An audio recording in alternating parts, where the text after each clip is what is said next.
Hello, I am Dr. Norman Gamboa. I'm the Director of Orchestral Activities here at the University of Texas Rio Grande Valley, where I also teach Euphonium.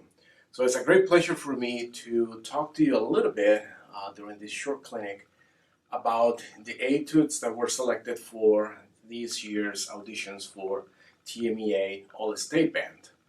It's been a great fun for me to work on them these past few days, and how about if we just start with the C major one?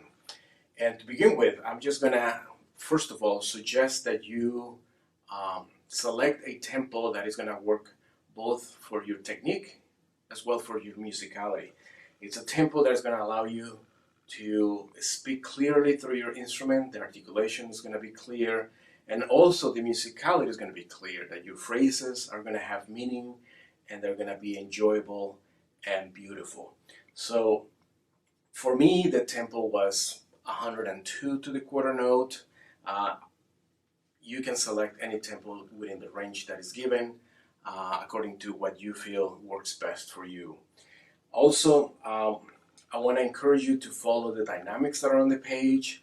They are there to enrich the phrasing that is already written, and it's going to help you take your phrasing to the next level. So make sure that you do very clear dynamics throughout the entire piece, and also that they serve the musical idea that you have. Just like it's been suggested, I will also encourage you to take lots of breaths throughout the entire etude. But one thing that you should be aware of is that your breaths should not disturb the phrasing. So as you learn the etude, make sure that you're marking all these breathing points in places that are going to actually make sense to the phrasing that is on the page, and it's not going to make your performance too choppy. So find points of arrival and departures according to the phrases, and use those for the placement of your breaths. Also, one thing that I've always done, especially being a conductor, it's the use of images. It always helps me to add a special meaning to those interpretations that I'm involved with.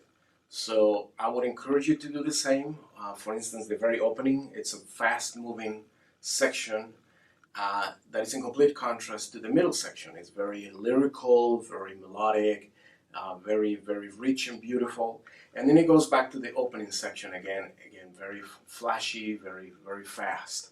So if you can think of something that is going to encourage you to do your interpretation in terms of something that moves fast. It's going to create that idea in your mind of, you know, the interpretation that is going to be ideal for you. The same with the middle section, something that is going to be passionate, lyrical, and that is going to be very singing. And as I said, in opposition to the first section that is very, very quick.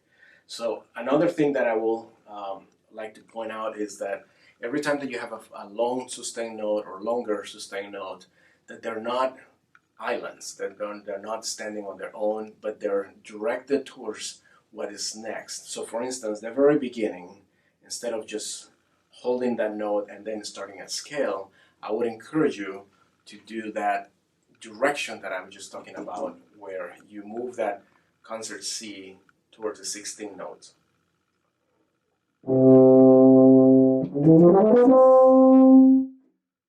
there is a linear direction, and it's just not static.